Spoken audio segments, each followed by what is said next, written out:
ভালো লাগছে। পরিবেশ বান্ধব পুজো হলে আমার খুব ভালো লাগে, তার কারণ হচ্ছে যে পরিবেশ সচেতনতাটা খুব দরকার, যেটা মানুষকে বারংবার মনে করানো সত্ত্বেও মানুষ ভুলে যায়। এবার যে কোনো উৎসব, যে কোনো নাটক, যে কোনো সিনেমা থেকে সাধারণ মানুষ কিন্তু অনেক শিক্ষা নেয়, অনেক জ্ঞান নেয়। সুতরাং পুজো এমন একটা মাধ্যম, আমি মাধ্যমই বলবো এই মুহূর্তে, পুজো এমন একটা মাধ্যম, এই দুর্গাপুজো, যেখান থেকে আমরা অনেক কিছু শিখতে পারি। শুধু হই হই করে আনন্দে সেজে গুজে আর খাবার না খেয়ে যেখান থেকে অনেক কিছু শেখা যায়। প্রথম হচ্ছে শিল্পবোধ, শিল্প কত রকমের হয় এটা শেখা যায়। দ্বিতীয় কথা, খুব সামান্য মানুষরা কত বড় শিল্পী সেটা দেখা যায়। আর দ্বিতীয় কথা হচ্ছে যে পরিবেশ প্রতিবন্ধকতা এড়িয়ে পরিবেশ বান্ধব কতটা হয়ে ওঠা যায়, সেগুলো আমাদের এই গ্রিন দুর্গার মতো পুজোরা শেখায়। সুতরাং আজকে বিগ এফএমে গ্রিন দুর্গার অংশ হতে পেরে আমি অত্যন্ত আনন্দিত এবং আমার খুব ভালো লাগছে। বছরের পর বছর হয়ে যাচ্ছে, প্লাস্টিক সচেতনতা মানুষের মধ্যে আসছে না কোনোভাবে, এবং সেটা মানে দিন দিন তীব্রতর হচ্ছে, সেটা নিয়ে কী বলবো? আগে তুই মান, একজন থেকে 10 জন শেখা। এখানে তোমরা যতজন আছো, তোমরা যদি 10টা মানুষকে সচেতন করতে পারো, তার মানে কতগুলো মানুষ হচ্ছে? আগে আমাদের নিজেকে বর্জন করতে হবে, তাই না? আগে প্লাস্টিকটা নিজেকে বর্জন করতে হবে, নিজেকে সচেতন করতে হবে, তবে আমরা মানুষকে সচেতনতার কথা বলতে পারবো। সুতরাং আগে আমরা নিজেরা সচেতন হই, আমাদের মানুষকে শেখাই, আমাদের পরিবারের মানুষকে থেকে, আমাদের বন্ধু বান্ধবদের শেখাই, তাদের থেকেই এটা স্প্রেড করবে। একটা রেভলিউশন আনার জন্য একজনই যথেষ্ট, এবং সেটা কিন্তু প্রমাণ এই মুহূর্তে দাঁড়িয়ে। সুতরাং একজন আওয়াজ তুললে সবাই, সুতরাং আমরা যারা প্রশ্নটা করছি তারাই উত্তর হই। দিদি, এবছরের পুজো একটা অন্যরকম আবহাওয়ার মধ্যে হচ্ছে, একদিকে লড়াই চলছে, তার বাংলাদেশের একটা পুজোর উৎসব, কোথাও গিয়ে তো পুজোটা স্নান হচ্ছে। আমি তো এবছরের পুজোর মতো পুজো কোনোদিন দেখিনি। এবছরই সত্যিকারের পুজো হচ্ছে। এই যে এত রাশি রাশি দুর্গা রাস্তায় নেমেছে, তারা এত কিছু করছে, এত এ করছে, দুর্গারা যে প্রতিবাদ করতে, এত ভালো পুজো। তো মা দুর্গার আসল মা দুর্গার পুজোর যে উদ্দেশ্য, এই বছরে সেটা পালন করা হচ্ছে। এটা আমার কাছে সবথেকে বড় উৎসব, যে আজকে মা দুর্গার পুজো কেন হয় সেইটার কারণটা এখন স্পষ্ট। সুতরাং এবছরের পুজো হচ্ছে সবথেকে বড় মানে।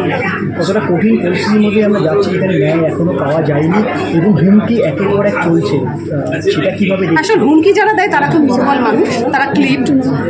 হুমকি যারা দিচ্ছে তাদের না, কিন্তু মানুষের সাহস হয়েছে, মানুষ সাহস ধরতে শিখেছে, মানুষের সাহসের ছোঁয়া লেগেছে, এবং এটা চলবে।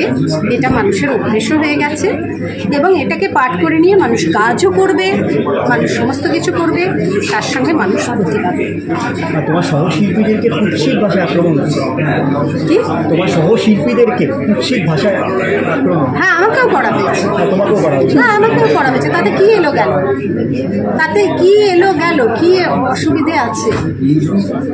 আমার তো কিছু কিছু মানুষের কাজই হচ্ছে এই ধরনের অসভ্যতা করা, তাদের কাজ সেটা। সুতরাং ওটাকে ভাবলে চলবে। Thank you. মঞ্চে আসছে এবং তাদের হাত দিয়ে এই বরণ পর্বটি সম্পন্ন হবে। আমাদের সঙ্গে সামনে যারা দাঁড়িয়ে আছেন তারা যদি একটু পথ করে নেন ওদেরকে আসবার জন্য। Thank you very much. আমরা বিজয়কে এবং দেবরূপকে অনুরোধ করবো আজকে এই ছোট্ট টোকেন অফ লাভ, আমরা বলছি ভালোবাসা, আমাদের ওদিকে চলে সামনে থেকে ছড়ো। ওদের হাত থেকে ফুল আর হাততালির ফুটু ফুল আমাদের সঙ্গে যারা এসেছে, আমাদের মাননীয় অতিথিরা, তাদের সবার জন্য আমাদের তরফ থেকে আন্তরিক ধন্যবাদ। আপনারা আমাদের সঙ্গে এসেছেন, ভালো লাগছে মিস্টার সরকারকে আমাদের সঙ্গে এবং মিস্টার সাহাকে আমাদের সঙ্গে। রিয়েলি ভেরি হ্যাপি যে আমাদের সঙ্গে আজকে ওনারা এসে উপস্থিত হয়েছে। রয়েছে ছোট্ট দুটি ভালোবাসার গিফট এবং রয়েছে চালের প্যাকেট। প্লিজ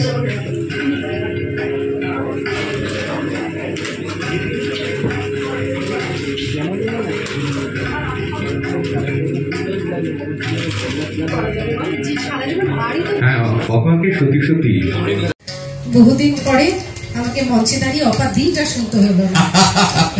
বন্ধুরা তো অপাদি বলতে পারবে না, বহুদিনের অভ্যেস চলে গেছে, সবাই অপাদি বলে। একজন বন্ধু পাশে দাঁড়িয়ে আছে যে অ্যাটলিস্ট অপা বলল। আপনাদের সকলকে স্বাগত, শুভ সন্ধ্যা। এই যে একটা প্রচেষ্টা, আমি বলবো প্রচেষ্টা, মানুষের মধ্যে সচেতনতা বাড়ানোর জন্য পরিবেশ বান্ধব সিংহাসনী মর্তেতে বাজিয়া উঠল ঢাক শিবের সনে কার্তিক গণেশ লক্ষ্মী সরস্বতী শিবের সনে কার্তিক গণেশ লক্ষ্মী সরস্বতী আশ্বিন মাসে বাপের বাড়ি আসেন ভগবতী আরে গৌরী এলো দেখে জালো গৌরী এলো দেখে জালো সবাই নীলা আমাদের সঙ্গে প্রতিবারের মতো এবার এই নিয়ে আমরা বারবার 3বার অর্থাৎ তৃতীয়বার বিগ্রিন দুর্গার এই উৎসব আয়োজন অনুষ্ঠিত করতে চলেছি এবং ইন্দ্রনীলা আজকে আমাদের সঙ্গে এসেছেন এবং thank you very much Indranila. তবে আমরা বিশ্বাস করি যেটা বলি যে আমাদের সঙ্গে একটু আরো আরো আরো আরো রয়েছে ইন্দ্রনীলার অনেক দায়িত্ব নেওয়ার মতো কাজ শব্দ